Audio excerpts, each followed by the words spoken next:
The following content is provided under a Creative Commons license. Your support will help MIT OpenCourseWare continue to offer high-quality educational resources for free. To make a donation or to view additional materials from hundreds of MIT courses, visit MIT OpenCourseWare at ocw.mit.edu.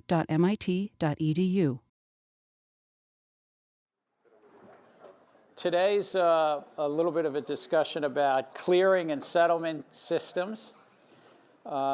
Maybe you feel you've heard everything you needed from Jeff Sprecher when he was asked a question when he was with us. And Jeff runs some of the largest clearinghouses in the world at Intercontinental Exchange. Not only because he started in the energy business, but he has big credit default swap clearinghouses and energy clearinghouses and the like. And he kind of said, well, I don't know about blockchain technology for clearing and settling, but I'm going to try this Bitcoin project that you all know about and he talked about. But today we're going to try to dig into, well, maybe there's something there because there are projects going on. And why are there projects? They're mostly permissioned and not permissionless systems. But I think there's something there. And this will be one of the more optimistic, if you're judging how often I get to the maximal side. I think there is probably something there, at least for permission blockchain projects in the clearing and settling. I'm going to, we'll of course go through the readings, and these are the sort of topics we'll go through. Clearing and settling services. I'm going to try to set the stage as to what this is. Frankly, when I was on Wall Street for 18 years, I couldn't really define what clearing and settling. Sorry, Ross, you thought I could define it when I was on Wall Street? What's that? It's just good to know someone else can either. Yeah. Well, when you're in the merger and acquisition area, you usually don't think about what it means to clear something and to settle it. And frankly, even usually when you're on the trading floor, that's something somebody else takes care of. Just the nature of. How many people have worked on trading floors here? All right, so I'm going to have 7 or 8 of you start, and you're on notice now. In about 8 to 10 minutes, you're going to help. You might prove what I just said to Ross, that you can't define what clearing and settling is because somebody else took care of it, but we'll see. We'll see.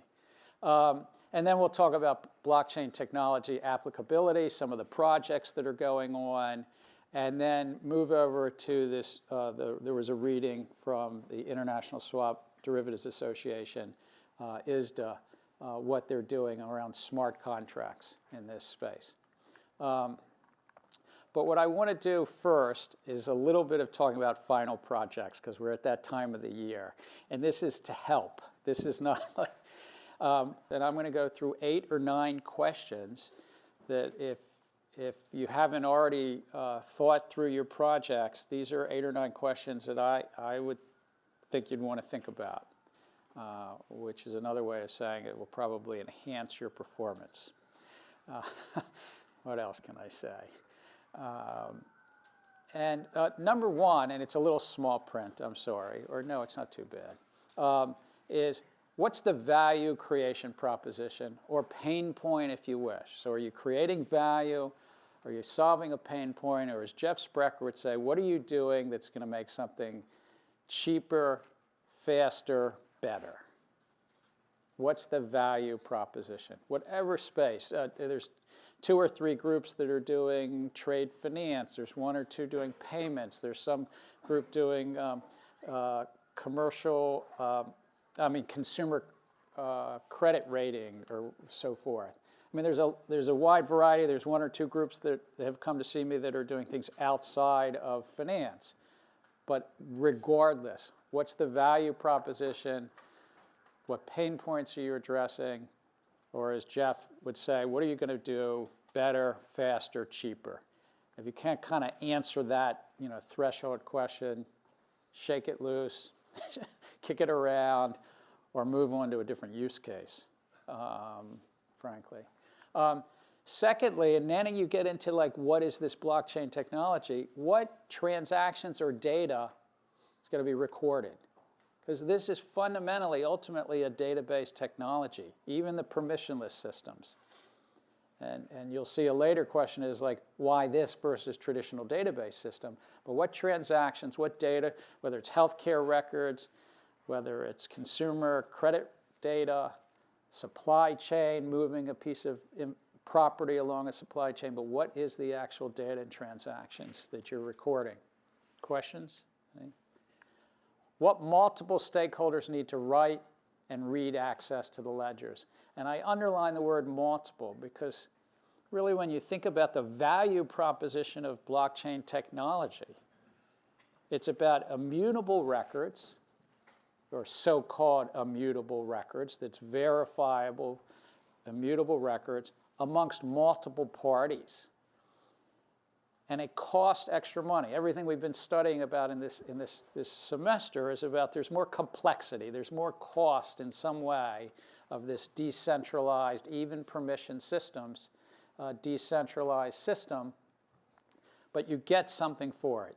You get some verification of transactions, of data, immutability, but you also have to have some logic that there's multiple parties that need to both write and read.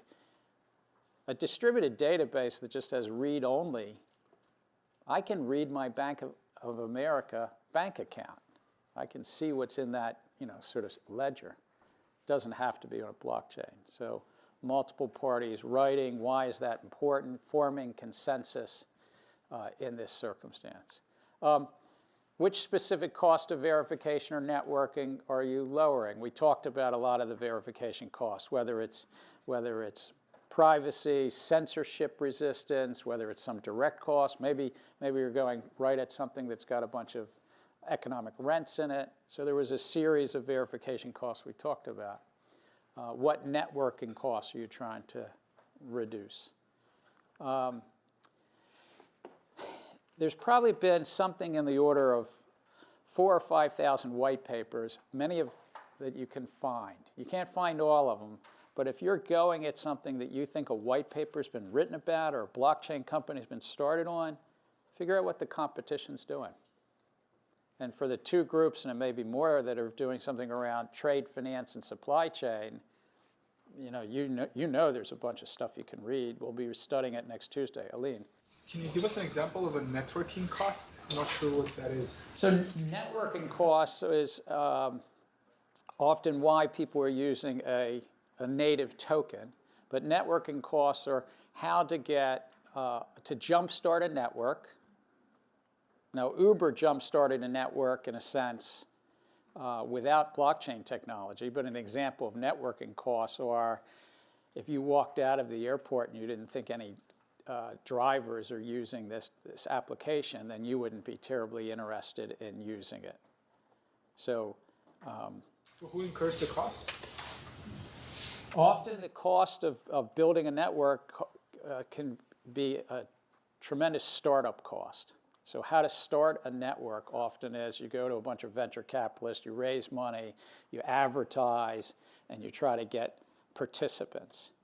And one of the challenges of healthcare records, we don't have our healthcare experts in here today, but I was looking around. We have two students from Harvard's public policy school doing graduate work and sometimes join us. But healthcare records, for instance, there's some really interesting blockchain technology solutions, but the networking challenge is how do you get a bunch of medical providers, hospitals, doctors, and users to actually join the network. So that would be an example of network cost, is basically adoption often. Does that help? Yeah. What are the competitors doing?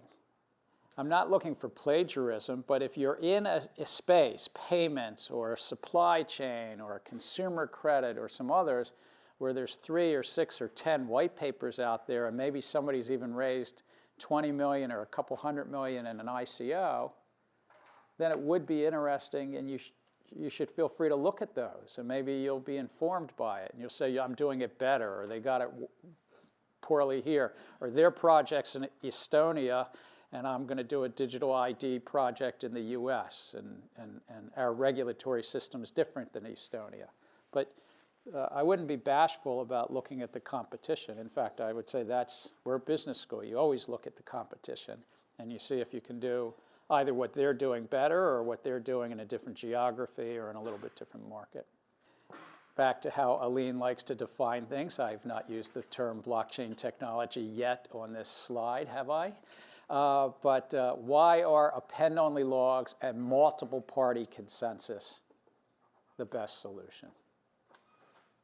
Which kind of goes back to why not just a traditional database, but why append-only time-stamped verifiable logs with, they're connected by cryptographic hash functions, but why have these logs?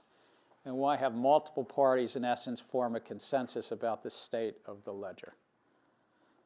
Aline. Yes, I have a question about the timestamped append-only logs. Is that only relevant in blockchain? I mean, that traditional databases do not have these kinds of features, timestamp and append-only logs? They can have time stamps in essence, but what in essence is innovation of the early 90s, and then Satoshi Nakamoto grabbed it, was the concept that you take a block of data and you connect it to the next block with a cryptographic hash function. And once you've done that, then it's committed. You can't amend anything that's before because it's a unique hash. And traditional databases did not have similar commitment schemes. They do have other commitment schemes, but not this commitment scheme of taking a block of data, having the hash function, which then means never shall you amend what came before. That's how I understand it. Do you have any different view on traditional databases? Well, I guess this gets to the root of the question, is there something new about blockchain technology? And in my opinion, there isn't actually.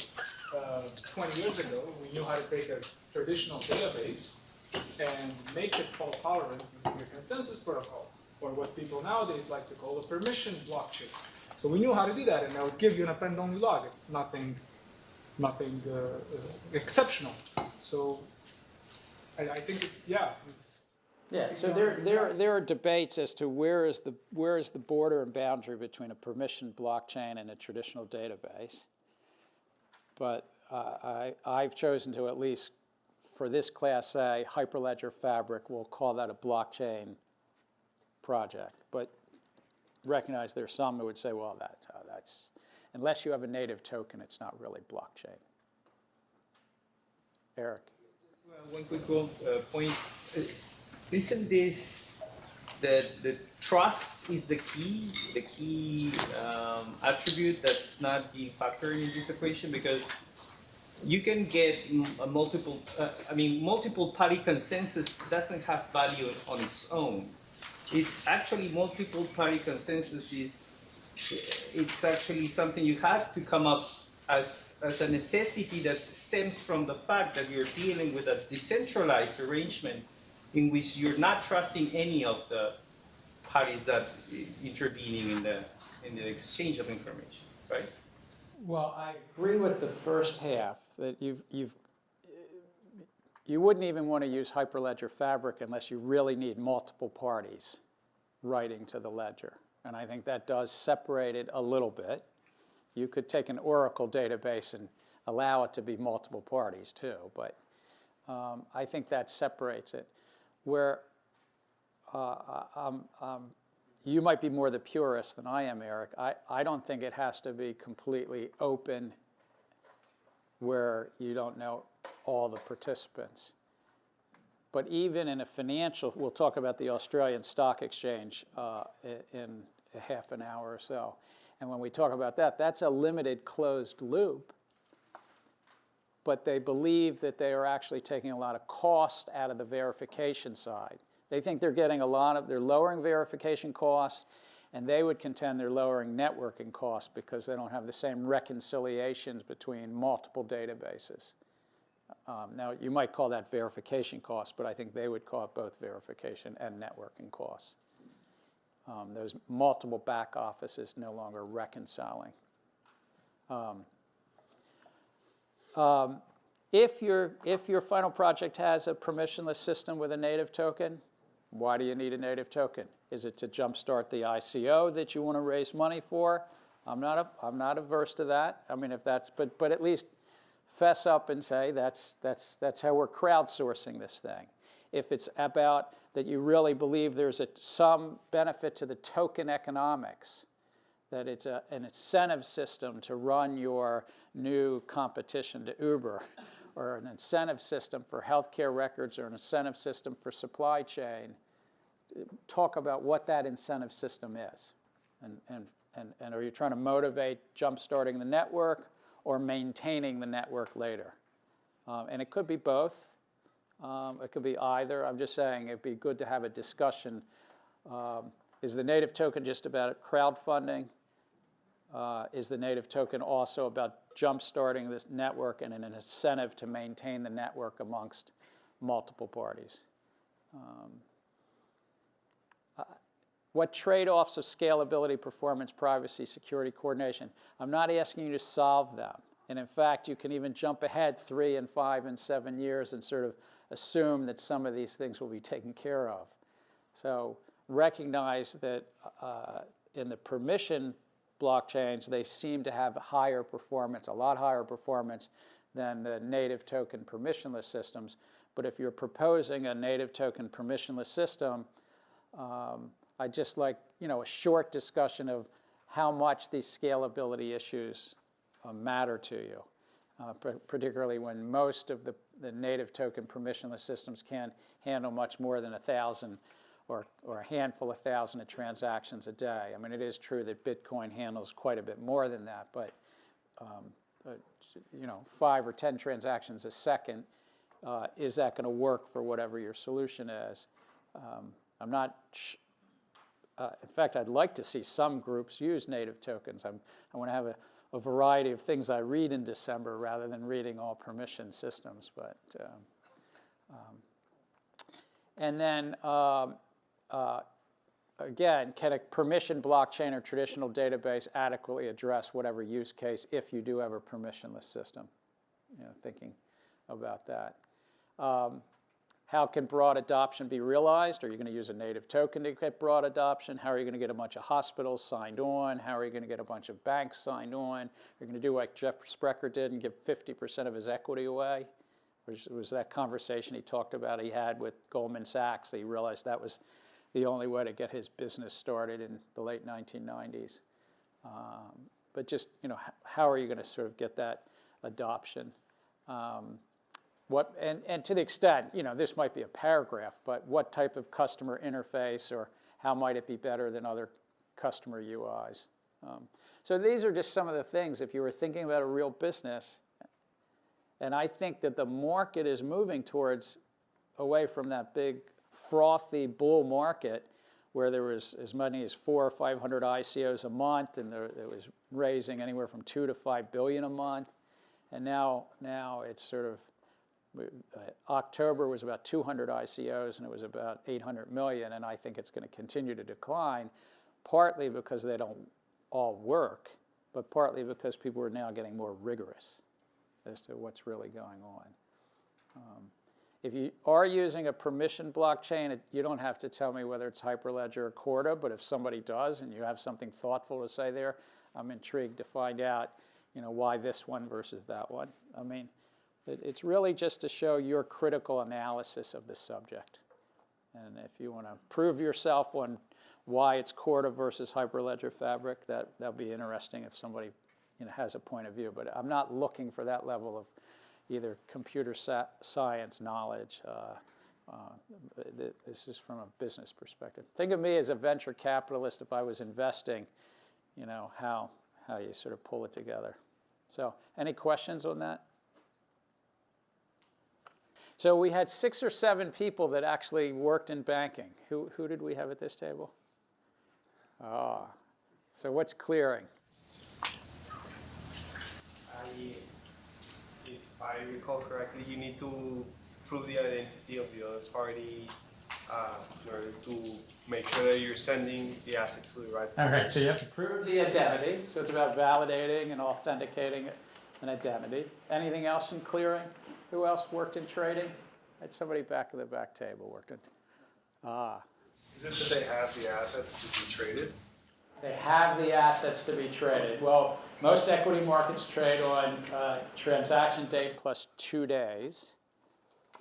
So somewhere in that 2 days, you have to confirm they have the asset. That is correct. You don't have to do it on T plus 0, normally by T plus 1. I think, I could be wrong, but I think it had to do as well with the stock exchange knowing what is the net exposure that you have at the end. Net exposure. Net exposure, very key thing. So there's authentication. At some point between execution and transaction, you have to actually know you have the security, and then net exposure, which we're going to look at on another page. This simple chart of two people cutting the lawns, but a buyer and a seller meet. But a buyer and seller meet in an exchange in traditional securities markets through brokers. That's called an intermediated access. In the crypto exchange markets, those two brokers on the left-hand side and the right-hand side, the sellers and buyers brokers, don't exist. In the crypto exchange markets, basically you have direct access to the market. But in the traditional stock exchanges, whether it's London, Tokyo, New York, Beijing,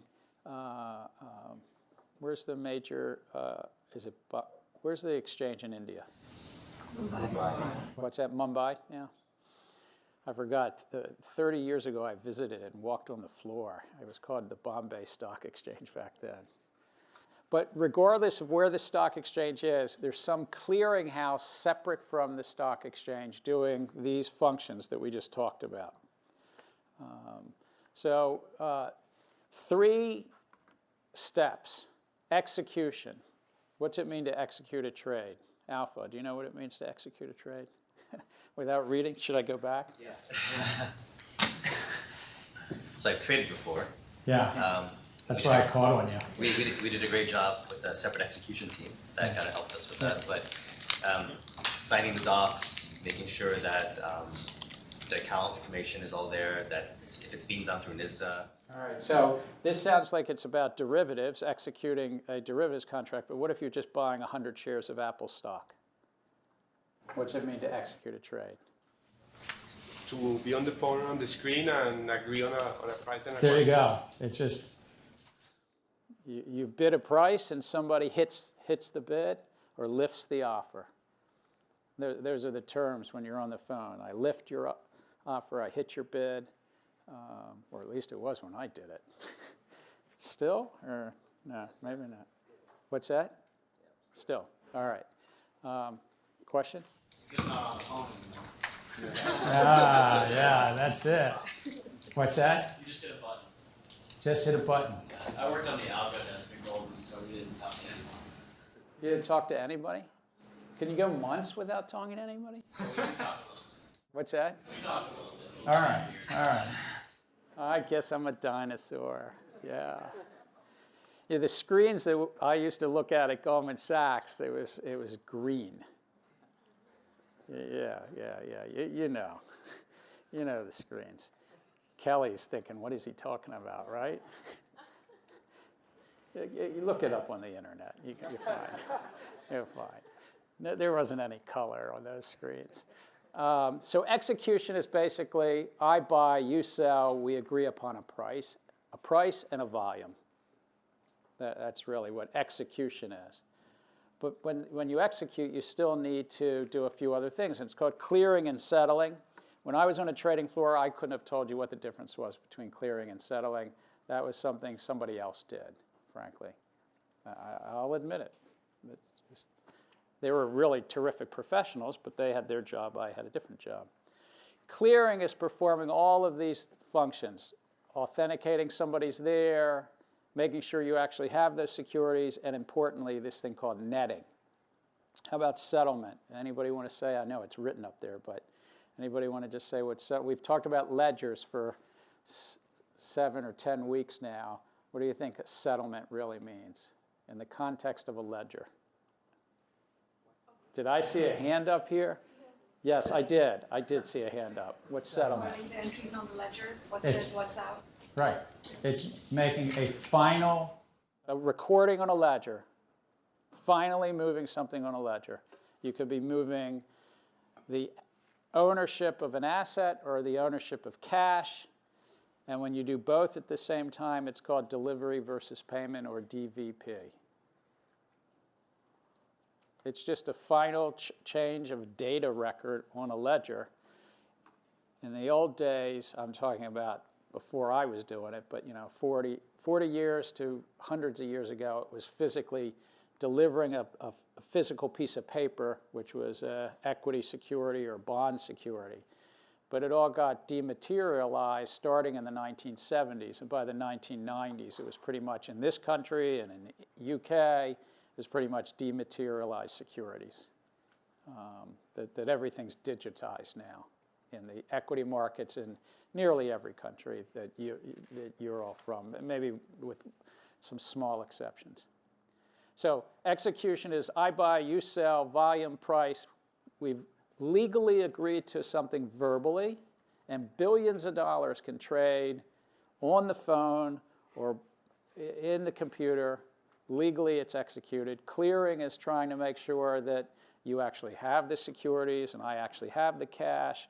We do some netting, we authenticate, and settlement is actually moving the data on the ledgers.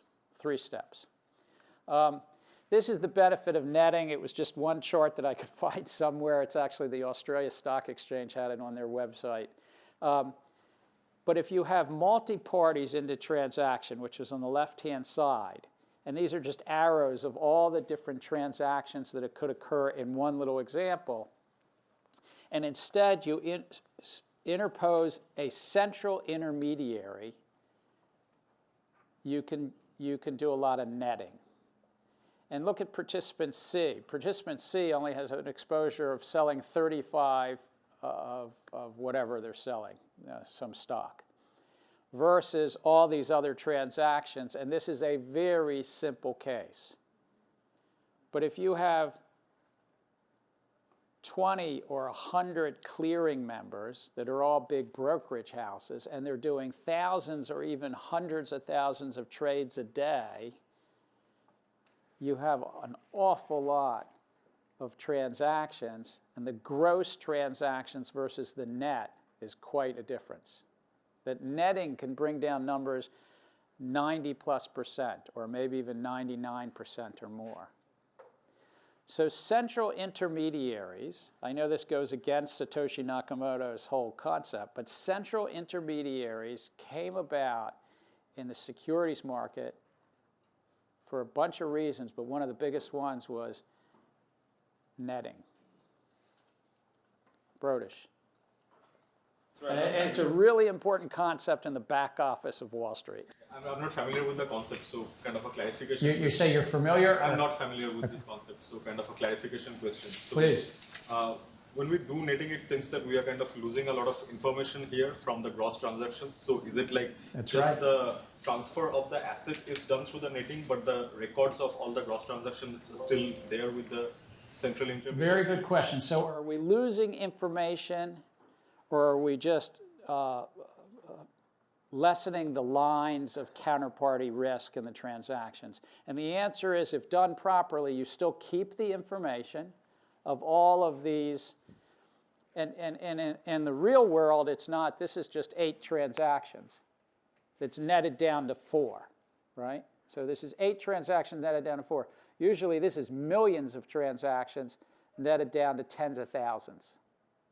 Or maybe millions of transactions literally netted down to, if there was 100 clearing members, it would be 100 transactions, because they'd each have one net transaction per security, per security. And so you need to keep the information of the millions of transactions to properly record for your customers, for your taxes, for all sorts of other reasons. But you've netted down for counterparty reasons. Does that help? Question over here. Sean? I was just curious, if it's it's very understandable for equities, but for instance, for commodities, for commodity derivatives, for instance, in the clearing space, does it actually involve the physical delivery of the netted commodity goods, or is it more because there's a different dates for delivery, and how does it? Okay, so Sean's asked the question, what if you're not dealing with digitized assets but physical assets? I think you used the word commodity, but I was presuming you meant physical. So some of the innovations of the 19th century relate here when they started to have standardized contracts for commodities that were held in warehouses. And they started, in essence, to facilitate some of this netting was also why central warehouses, this clearinghouse in the middle in physical commodities could be a warehouse that held the gold, held the silver, held the corn or wheat. And if they're holding that corn or wheat, they started to have specifications as to what standards there were. In gold and silver, it was percent. It was called let's see, assay? I'm trying to remember the word, but what percent gold or silver it is. But in corn and wheat, there was a more detailed. What's going into the warehouse? To commoditize it so that it was a standard contract. If it's truly physical and not commodity, it's much harder. Then you can't really net down my house versus Shimon's house. They're two different houses. Does that help? But literally by the late 19th century, even in the commodity space, running out of Chicago, they figured out central clearinghouses would lower a lot of counterparty risk. So there's an economic reason we have centralized clearinghouses, and the biggest economic reason is netting. And netting lowers something called counterparty risk. Instead of having literally millions of transactions, you have thousands, and you have less counterparty risk. It also lowers one other thing. So it lowers counterparty risk, and what are the other thing you think it lowers? Anybody? Transactions cost, because it's efficient.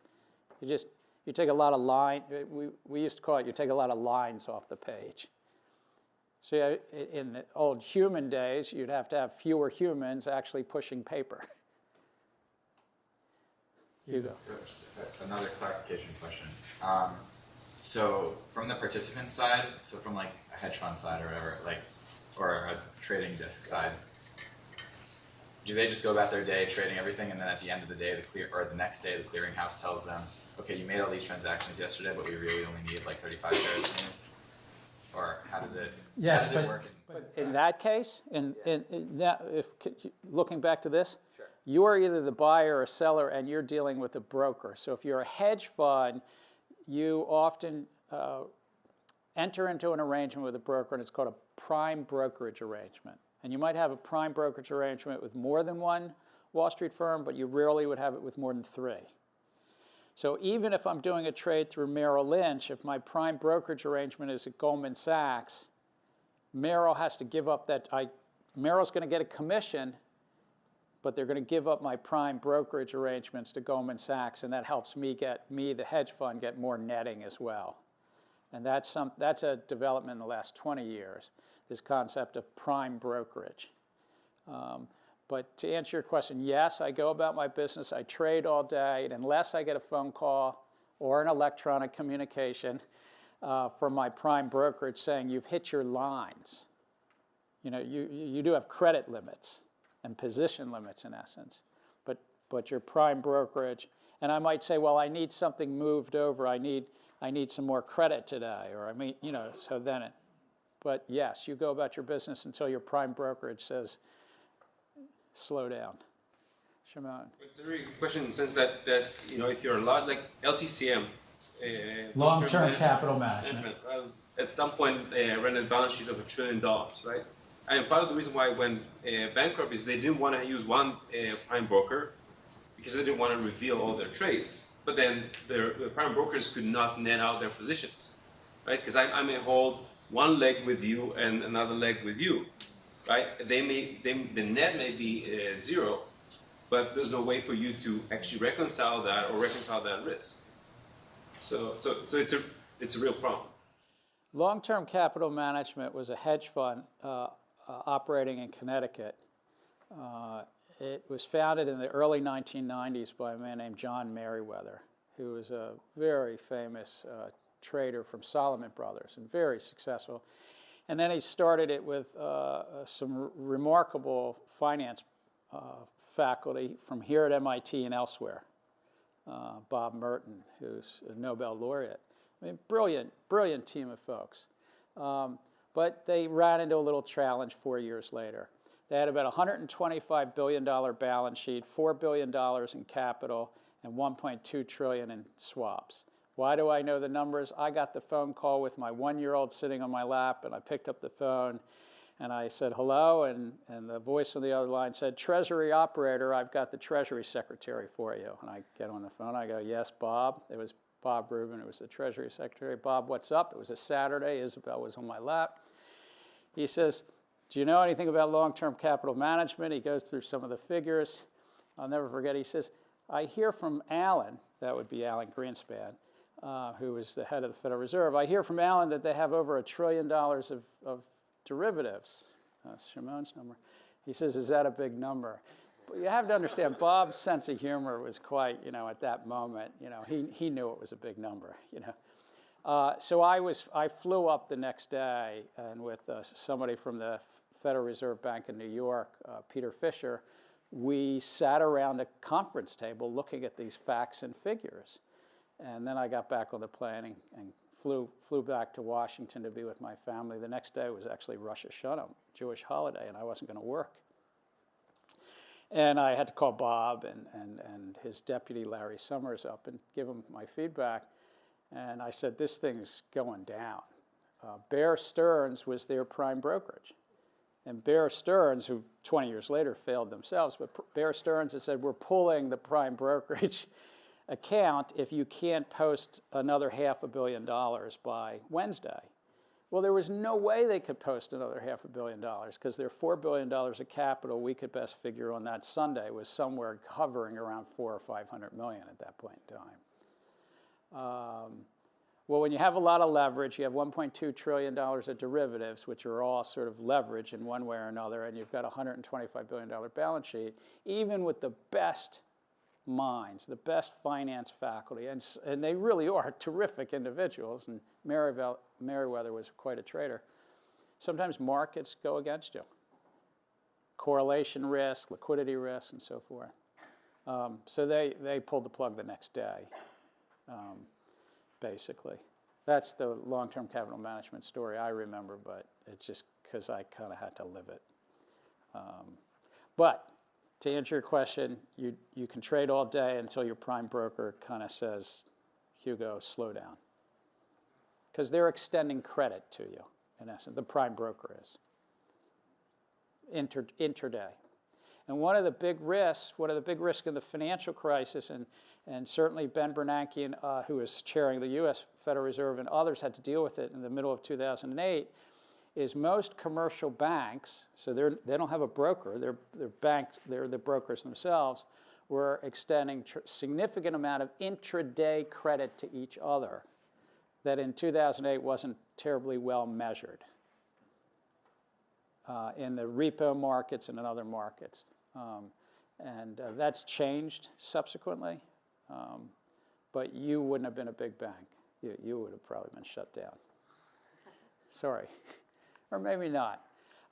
So netting is the biggest benefit of clearing, but it's also efficiency in taking down a lot of operating lines of code.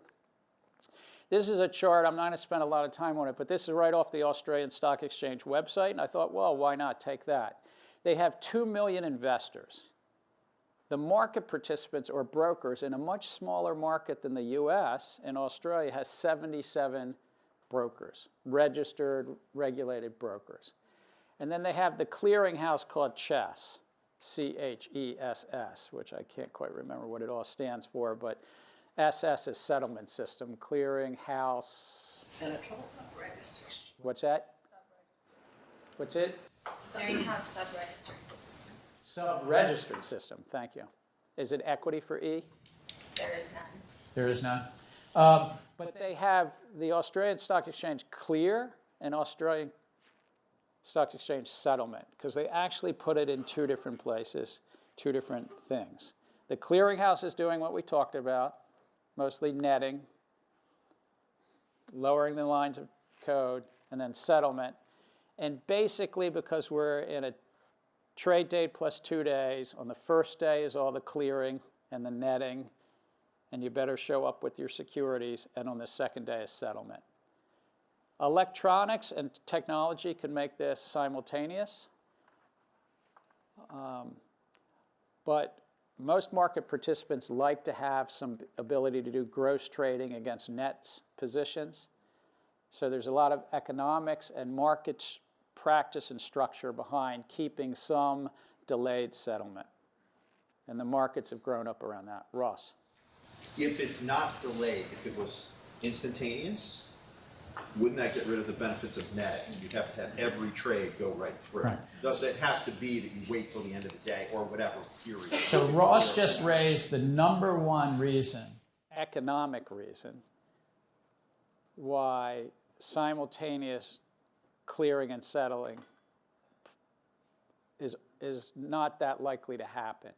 The markets have built themselves around the benefits of netting and also stock loan, the ability to borrow that security somewhere.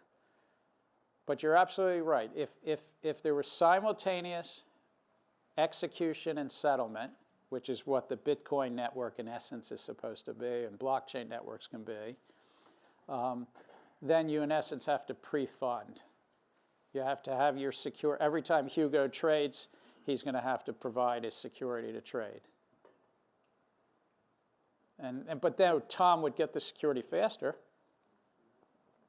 It would change the entire prime brokerage model.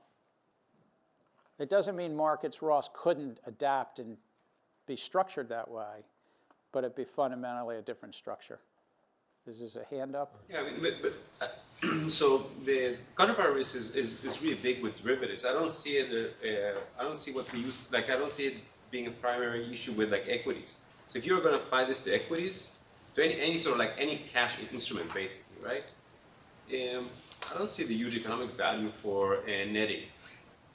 The huge economic benefit for netting currently is a lot of operational efficiency. Sure, but if you're going to replace that with some... No. And then also because there is 2-day counterparty risk, you are lowering that 2-day, whatever measure equity volatility, 2-day equity volatility risk. Usually not collateralized. Oh, I'm just commenting on I'm just commenting on whether this, like you said that sort of the price that you pay for replacing this system, right, with sort of this, with the blockchain-based one, would be that you cannot net out. I should have said something additional. And the market participants would have to then pre-fund their trades. I think the larger thing, so if I speak in too much financial technology, let me say, current markets are you can sell or buy a security without owning the security or having the cash. You can buy something and not have the cash. You have to deliver the cash in 2 days, and usually by that evening or the next day, you have to show you have the cash. You can sell a security without owning the security, and you only have to really kind of deliver it, generally speaking, the next day on T+1. If you went to a true simultaneous clearing, settling, and execution market, you'd have to have the cash and the security before you execute. And I think that's the larger piece of it, much larger than netting. I understand the cash, but you need the security, right? Because if you're going to buy it, if you sell it and you don't have it, then you know it's going to take 2 days to get one to cover your first. So through your prime brokerage arrangement, Hugo, remember, has he's a big hedge fund, and he has what's called a prime brokerage account, not at Bear Stearns any longer, but maybe it's at Goldman Sachs. He's kind of fancy. He's good. Then his prime brokerage account, in his legal contractual arrangements with them, they will find that security for him. Maybe from some other customer, maybe that security is held in somebody else's what's called a margin account, and they will enter into what's called a stock borrow. But when he executes on the phone, he doesn't technically already have that security. He could be shorting it. And his prime brokerage account could then go, find it from the Goldman Sachs network. But it's not because you have T+2, but it's because you have a broker. Yes, that's right. Combined with T+2. Let's take this and then I'm going to move on. Can you just take that one step further and Please. explain why that's beneficial broadly versus just a system we've grown accustomed to? I think it's a really good question. Is this just the system we've grown accustomed to, or is it beneficial? It's hard to tell. It is definitely the system we've grown accustomed to over a couple centuries.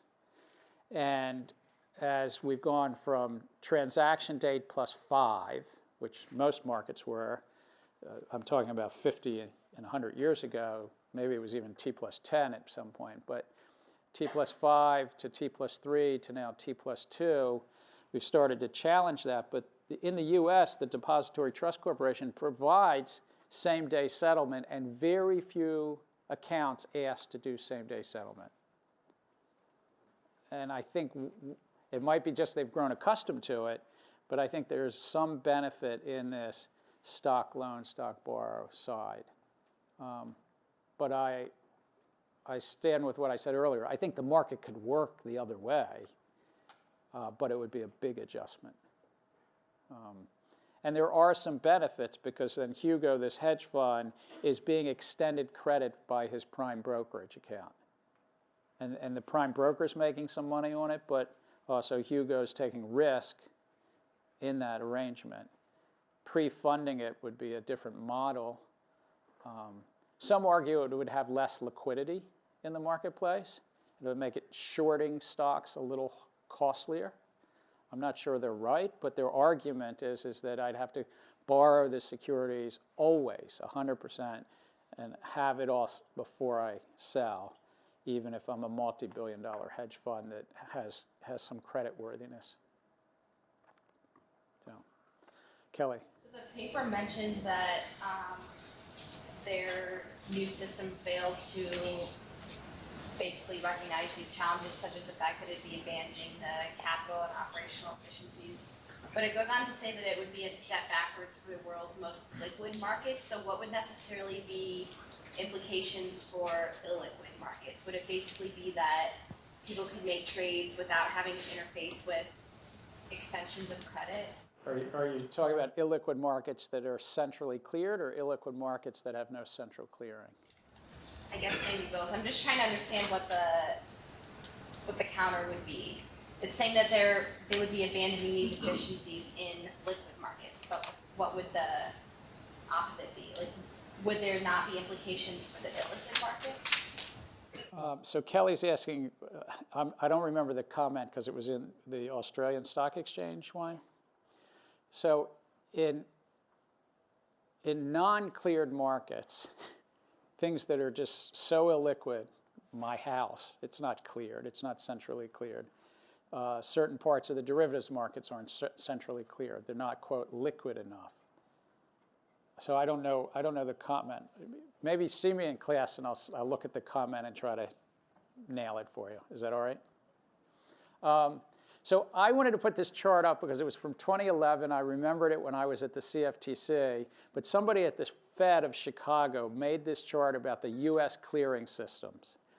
Yellow are all clearing houses. Red, the SEC, the Federal Reserve, New York, what is yeah, SEC, CFTC, and the Federal Reserve, but they might have New York. I don't even know who New York SB Board of, yeah. somebody from the Chicago Fed was trying to make the case that our regulatory system in the US was a little bit complicated. And I think this was in the midst of the debate about Dodd-Frank, that they thought all oversight of clearinghouses should move to the Federal Reserve. But I remembered the chart and found it, and I wanted to share it with you. But the yellow are all the clearinghouses. There are a lot of clearinghouses in the US. There's one for bonds. There's one for equities. There's multiple ones for derivatives, both from cash and interest rate derivatives to energy derivatives to credit default derivatives and so forth. There's ones for options. So I just wanted to kind of lay it out there. It is a very, finance is pretty complex. This is all digitized, by the way. But in this complexity, that's also where I think there's some opportunity, whether it's permissioned blockchain and not fully permissionless with tokens, and inspired by, because in almost, the greener is exchanges, and I don't even think they put a color up for brokers, did they? Because then you'd have hundreds. There are multiple parties sharing ledgers and reconciling their ledgers. Reconciliation means I keep a ledger, Tom keeps a ledger, it's both on our database systems, and we keep testing and assuring that we have the same records. This is a system that by its complexity and by its multiple shared or multiple copies of ledgers and reconciliation has a lot of opportunity for greater efficiency. And the question is whether blockchain technology, maybe permission, can bring some of that efficiency. That's the thought, and that's what the chart was just trying, but it will be in the... by the way, the Congress didn't agree with the Fed. They left the authorities at the SEC and CFTC, and those are for stories other times. I personally felt it could be a shared authority, and we ended up with some shared authorities. But I thought that the CFTC and SEC have domain knowledge, and it was really important to keep the SEC involved in securities clearing and the CFTC involved in derivatives clearing for that domain knowledge, but that the Federal Reserve also kind of came in under something called Title VIII of Dodd-Frank, and they also got authorities. So we made it more complicated because now there's kind of multiple dotted lines for this. The Federal Reserve basically has an account with everybody, or they have some oversight of everybody. So then the question on blockchain technology, could you take the clearinghouse out of the middle and do the thing on the right? And my question for you all is, do you think the economics, I'm not talking about the technology, I'm not talking about whether it's performance. If you wish, you can go 5 or 10 years down the road and say it's got all this scalability and performance. Do you think the technology without something in the middle, what's the economics about that? Anybody? Elon? I actually want to support the left side for liquid markets because of the netting. Because of netting? Yes, I can't see I can't see a blockchain solution working well when you need netting to enjoy the efficiencies of selling and shorting basically. Yeah. But the question really is, can you somehow on the right, with shared ledger, still get some benefit of netting? Right? You're saying you're inclined here because you want to get the netting for economic reasons.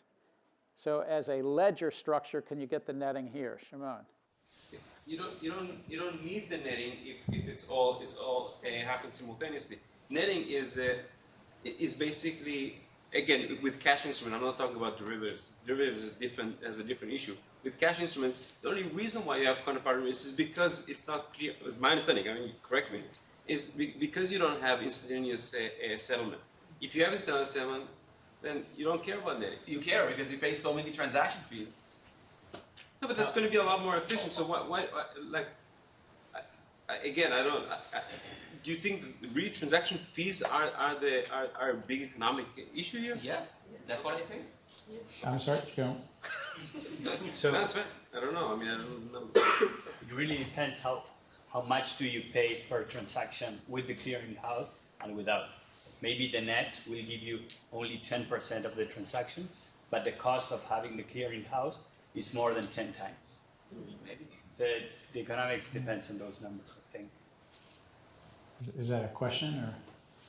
So Hugo? Yeah, I mean, so you still can get some of the netting. Like, let's just talk about like on-chain transactions on Bitcoin. Like you can batch transactions, so you can have multiple inputs and multiple outputs. And that's kind of like netting, but then you have to have a second system on top of that that keeps track of what's going on throughout the day and then just does the transactions like on a daily basis or an hourly basis or whatever. That takes care of that netting, right? So Hugo contends maybe you can get this economic thing called netting and still have a shared distributed ledger. Or you could do it off-chain. I think, Shimon, to your question is, this is a big economic thing, either because we've just grown accustomed to it over a couple centuries, or it's fundamental to how markets trade, that we don't pre-fund. It's that economics that blockchain technology will challenge, but we might stay with a central clearinghouse if the economics are that valuable. The economics of, in essence, not pre-funding, and thus some delayed settlement. Whereas in the past, we always had delayed settlement at first because there was so much paperwork. We had to have delayed settlement. We went digitized, and now, really in 2018, we don't need delayed settlement or batch processing. So now you sort of expose, well, wait, what are the economics? Tom, and then Aline. Couldn't you still have delayed settlement with a blockchain system just by using a smart contract? You could, yeah. absolutely. I mean, you still Yes. could keep the system that people are accustomed to, but do it without the economic rent that a clearinghouse provides, or Chase. Yes, and it's what the Australian Stock Exchange says they are using with the digital asset company, Blythe Masters Company, that's their outside vendor, using the Hyperledger Fabric, and they're using the code, they call it DAML, Digital Asset Machine language? I don't know what the M is, but they call it DAML. Aline? Yes, you said you cannot pre-fund on the rate. Is that correct? Well, that's if I think you could through smart contracts. I think you could find this, but the challenge with just the picture suggests there's no central counterparty to do all the netting. And so the question is, can you have this ledger structure and still find a way to net down all the positions? Well, like Shimon said, there's no need for that. It's like why you get that implicitly by recording everything and executing. All right. But if you're recording, all right, I'm agreeing with that too, but that's where I get to. If you need to do Shimon's approach, which is simultaneous execution and settlement, then you need to pre-fund, even if that pre-funding is by nanoseconds, but you need to pre-fund. Well, you not necessarily. No? You could sort of optimistically, you could post a transaction that says, I want to buy a stock, and I'm not going to prove to you that I have money to buy it. You record it, you do your thing optimistically, and later on, No, but it depends on the word record. Let me use a different word. Settle. Settlement means final legal rights have moved from one party to another. So the word settlement has a meaning that I just want to come back to. It means I'm recording on a ledger that I no longer have legal rights to this. Alpha has legal rights to it. And I think you would have to pre-fund if you're doing true settlement ledgers. Sure. I guess I'm saying it seems like you could simulate the clearinghouse in the right side of this picture. The clearinghouse is just distributed using the consensus protocol. Right. I think you're right that you could, but if you're going all the way to where Shimon is, like Bitcoin, and you're doing final settlement recordation, then I think you have to pre-fund. A couple questions over here. Eric Ross. Isn't the pre-funding automatically performed in the validation of the block process? Because it could. I said it could even be done during the nanoseconds, but it has to be done before you move the settlement. And that's what's called clearing. So it's a question of whether you have simultaneous execution and settlement, or you still have execution, clearing, settlement, even if separated by seconds, but still literally get granular. I apologize. This stuff is that granular. I mean, but that's what, back here. And then I'm going to move on just to. Why do you consider pre-funding, maybe you don't, but it seems like you consider pre-funding before you're allowed to transact a negative economically? I shouldn't sound that way. It's just that for a couple hundred years, we've had delayed settlement. And so I'm saying if you're a proponent of a system that has simultaneous execution and settlement, you just have to deal with that you're changing the economic models that have been so common in the capital markets. And when you take that on, you just have to think through what are the economics of that shift.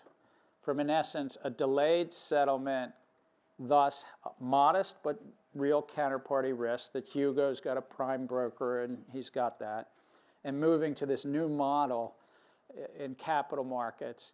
So I shouldn't come across as negative, but I'm saying that's at least it's a hurdle that you've got an adoption curve that's going to be a challenge, I think, at a minimum.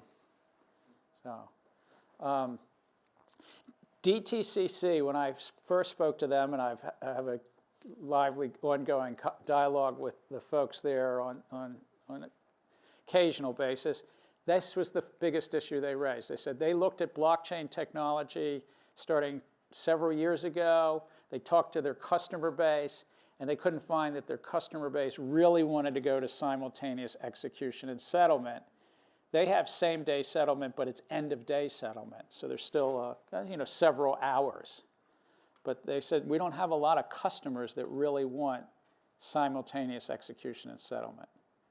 Now that was commenting on the demand side. It's another question whether you could adopt this, lower cost, do something, and change your capital market.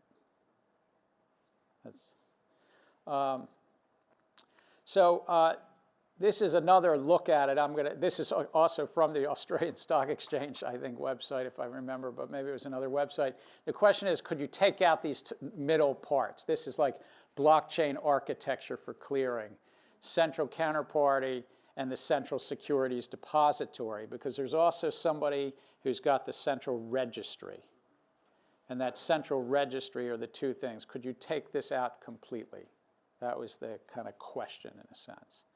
So here are the projects that are actually live or being explored. And we're going to talk a little bit about Australian Stock Exchange in the few minutes we have left. But this Australian Stock Exchange project started in 2016, a bunch of requests for proposals. They hired Digital Asset Holding. They're actually actively working on it. It's a 25-year-old system. And Jeff Sprecher said it too. He said, they had a legacy system they needed to replace. They decided to go with the new technology of the day, but Jeff wasn't convinced they had to. But they feel that it was the right thing to do, to go with that new technology of the day. They believe, and they've put out reports as recently as several weeks ago, they believe they're on the right path, and that 15 or 20 years from now, every clearinghouse will be using what they would consider a permission blockchain solution, because it will so significantly lower the back office costs for their market participants who are now holding records. Each bank, those, was it 77 members from an earlier? Yeah. Each bank has to hold records. It can be held in a shared ledger, and they would lower the reconciliation cost. And they believe the second advantage is using smart contracts. Now, are they exactly the smart contracts like on the Ethereum network? No, because they don't have a native token.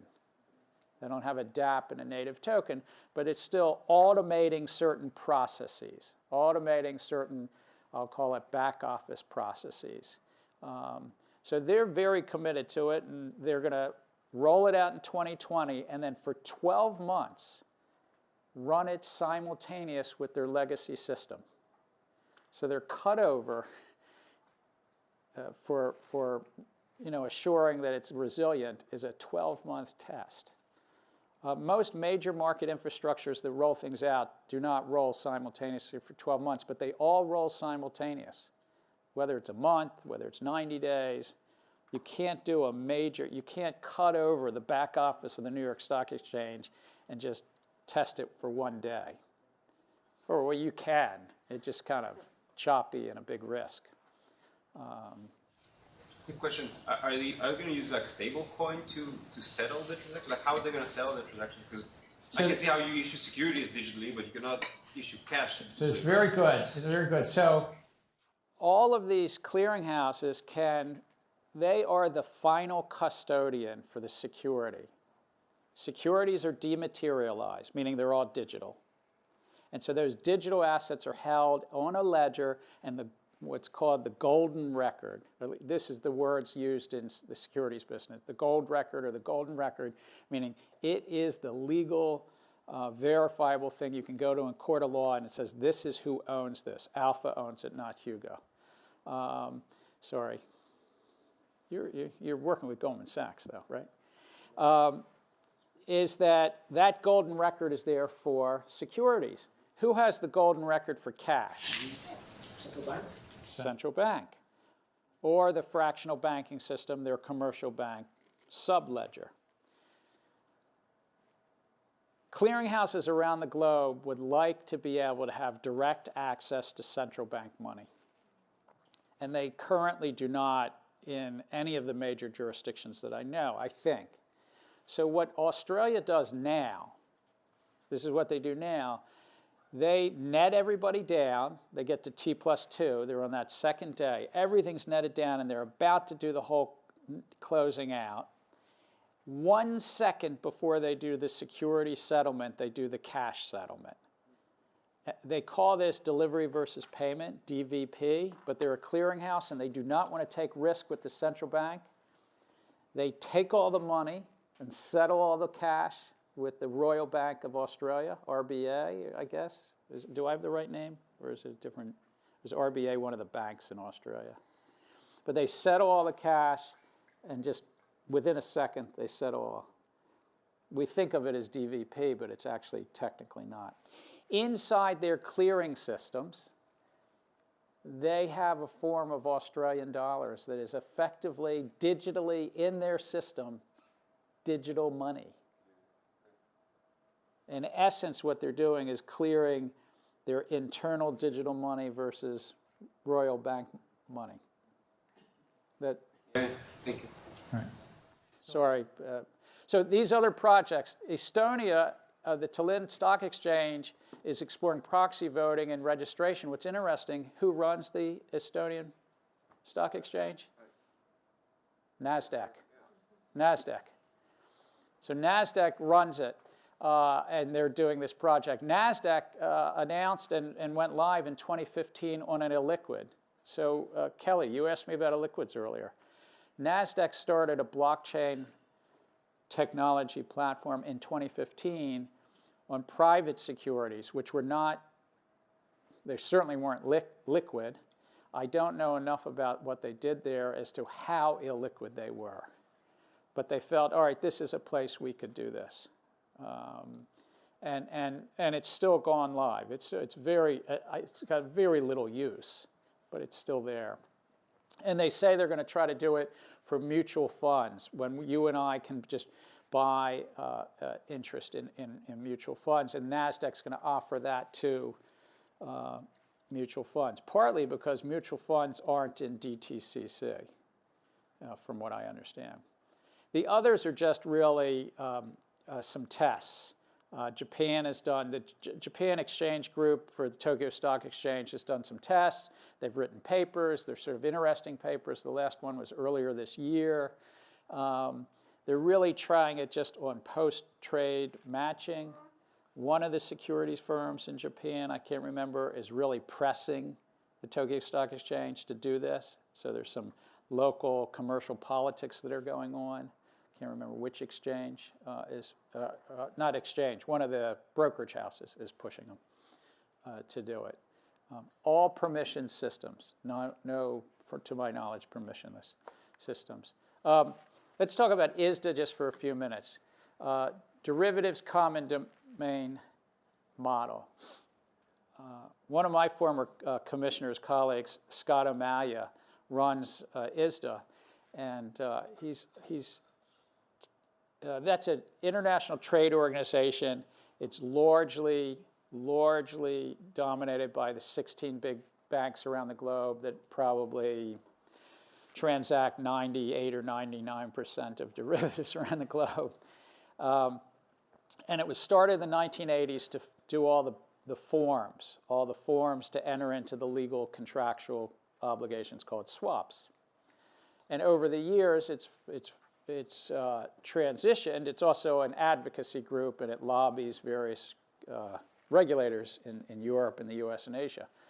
But they've, a year or so ago, said, wait a minute, we could take a lot of the back office of swaps, particularly swaps that are not going into clearing houses, so it's called the non-cleared or uncleared swaps, and maybe we can create smart contracts to automate a bunch of contractual terms. So that's the second bullet point.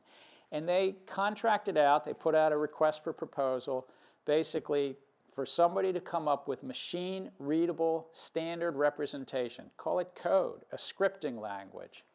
I can't remember if it's, it's written in JavaScript. So written in Java and JavaScript, a standard machine-readable code of various events. If it's a 20-year swap that's going to pay every quarter, 80 quarterly payments, each of those quarterly payments, fixed versus floating payments, is somehow put into machine-readable code. And Scott and ISDA's view was, if we could get a broad consensus and publish that machine-readable code that everybody agrees on, maybe that machine-readable code could take the place of legal contracts. ISDA for 30-plus years has been in one of their lines of business is creating those legal contracts. Maybe we can get a step ahead of this and get consensus amongst these 16 big banks. There's about 100,000 users of swaps when you say all the customers. It's not measured in the tens of millions. I doubt anybody in this room personally has a 20-year or 10-year swap, but I don't want to embarrass, maybe somebody does. It's an institutional product, largely.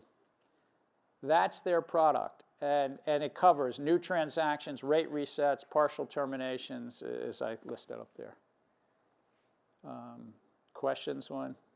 And it's definitely very much inspired by Ethereum and smart contracts and dApps.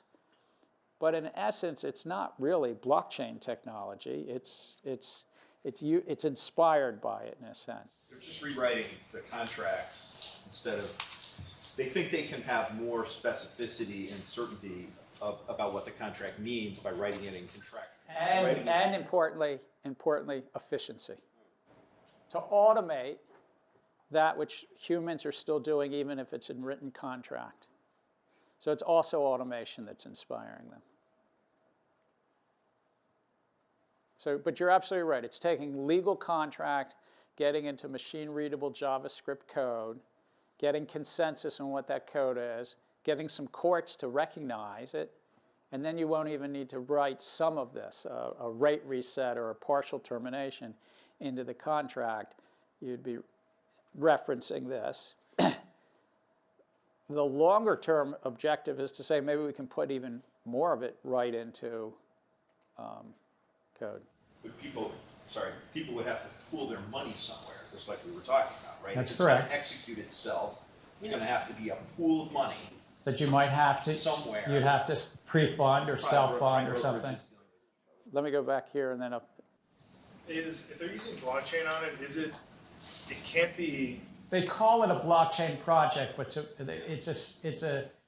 I think I've tried to capture the essence of what I think they have here, but it's definitely blockchain inspired. I'm just not sure it's really stored on a blockchain. Yeah, because if you have like a credit default swap and you have to reference a credit rating somewhere digitally, and wherever that's referenced digitally, someone makes a mistake, and then a transaction occurs based on that mistake, and it's fixed, like someone's gonna have to be able to reverse that transaction, so you cannot find So what's raised is, what about if it's referencing some oracle, referencing some price source, and there's an error?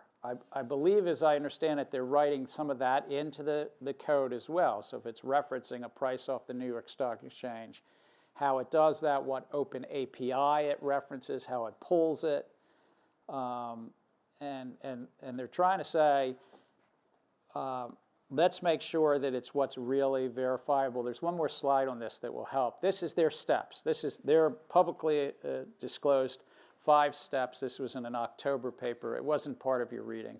But select the parts of derivatives contracts first. Automation would be worthwhile. They're effective. It's efficient. Let's find something we can automate. Ross, that's their key driver. Then try to express the legal terms in a more formalized way. Get some standardization about the law. Get that be represented as functions, meaning computer code. So where can we be efficient and automate? Where can we take the legal words and get agreement, put it into code, combine that into templates? I think some of this is referencing oracles. And then validate that the templates actually work, and ultimately even get some courts of law to accept them.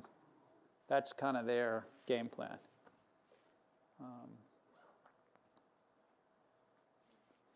Shimon. I just think that it has potentially huge implications beyond efficiency, right? Because if you're a treasury, or if Goldman Sachs signs a contract with someone at Orange County, right?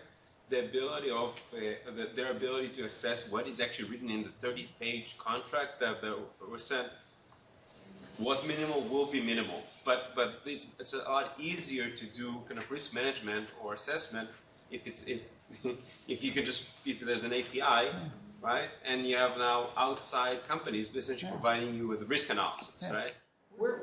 I agree with that. We're still very much at the early days, but I think this is kind of an interesting real live thing that there's a lot of money behind this. It's the markets are hundreds of trillions of dollars. If my former colleague and ISDA pulls this off, they'll probably drive some efficiency automation. They might lower some counterparty risk and event risk or crisis risk. I think you could embed these into true blockchain technology, but I'm not sure it's dependent upon it. The automation of a smart contract. Next Tuesday, there's a couple extra readings. We swapped out some readings. It's trade finance. Thank you.